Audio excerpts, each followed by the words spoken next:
இந்த படத்தை வந்து சரியாக புரிஞ்சுக்கிட்டதுக்கும் இதை பற்றின இந்த படம் ஏற்படுத்திய பாதிப்புகள் பற்றி தொடர்ந்து எங்கிட்ட ஷேர் பண்ணிக்கிட்டதுக்கும் ரொம்ப நன்றி.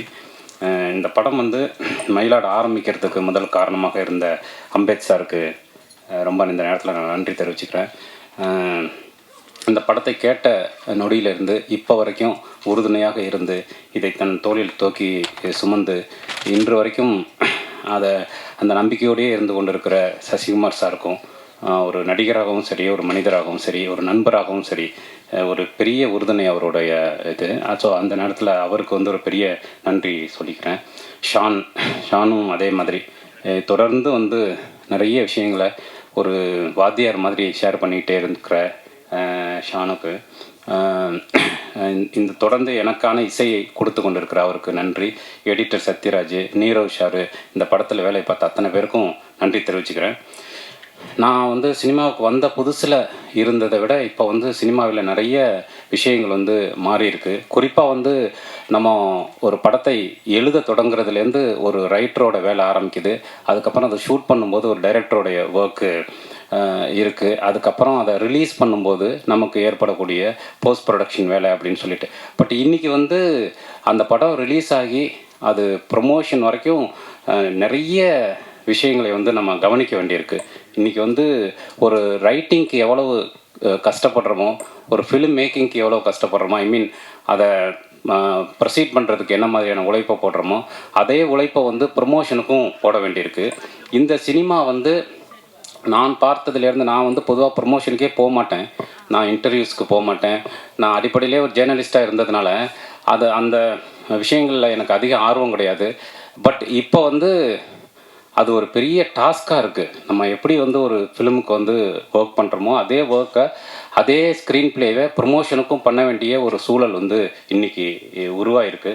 ஸோ அது வந்து நல்லது கெட்டதுங்கிறதெல்லாம் தாண்டி அதை வந்து நம்ம இந்த உலகம் மாறிக்கிட்டே இருக்குங்கிறத நம்மளும் கருத்தில் எடுத்துக்க வேண்டியிருக்கு. ஸோ அதுக்கும் ஒரு தீவிரமான வேலை பார்க்க வேண்டிய ஒரு சூழல் உருவாகிருக்கு. நாம் எதை பற்றி படத்தில் பேசினாலும் அந்த படத்தை எடுத்துகிட்டு போய் ஆடியன்ஸ்கிட்ட சேர்க்கறதுக்கு ஒரு பெரிய ஒர்க் பண்ண வேண்டியிருக்கு. ஸோ அந்த இடத்துல உறுதுணையாக இருக்கிறது ஊடகங்களாகிய நீங்கள் தான். ஸோ அதனால் உங்களுடைய பாசிட்டிவான ஒரு அப்ரோச்சு, பாசிட்டிவான வார்த்தைகள் அது எப்போவுமே என் கூட இருந்துக்கிட்டே இருக்குது. அதற்கு ரொம்ப நன்றி.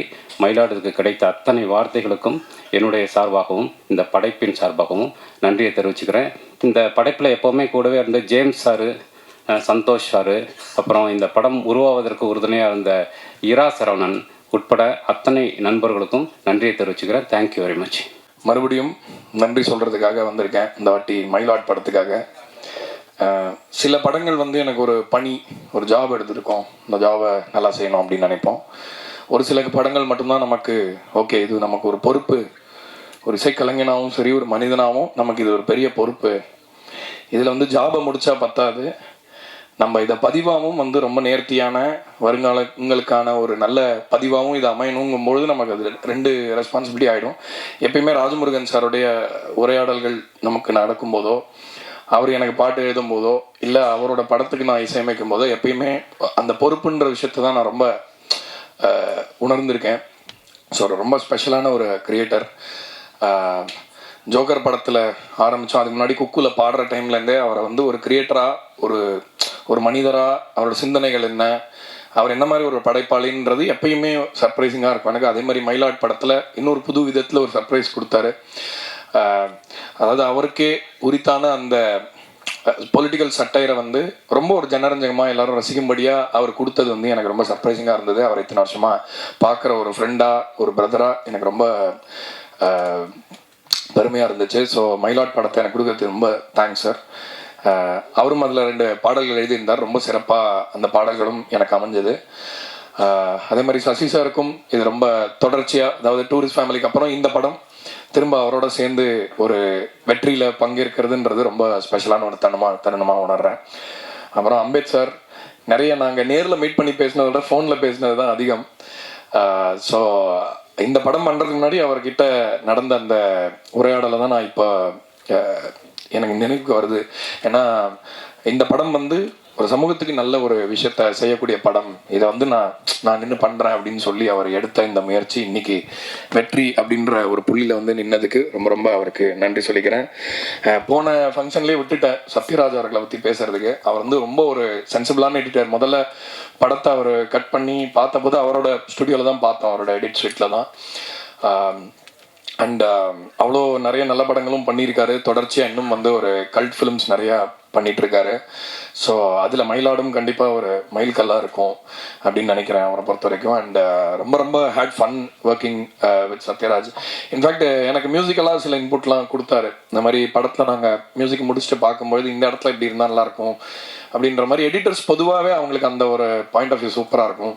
என் எடிட் டேபிளில் சம்டைம்ஸ் வென் ஸ்டோரிஸ் ஹேப்பன் அவங்களால அந்த ஒரு விஷயத்த வந்து பல்ஸ் பிடிச்சி பார்த்துட முடியும். ஸோ மயிலாடில் வந்து டைட்டில் மியூசிக் வந்து நான் வேறு மாதிரி பண்ணியிருந்தேன் முதல்ல. அது வந்து அவர் தான் வந்து அதுக்கு ஒரு இன்ட்ரெஸ்டிங்கான ஒரு ஐடியா கொடுத்து அதுக்கப்புறம் எனக்கு அந்த ஐடியா மாறி இந்த மாதிரி பண்ணோம்.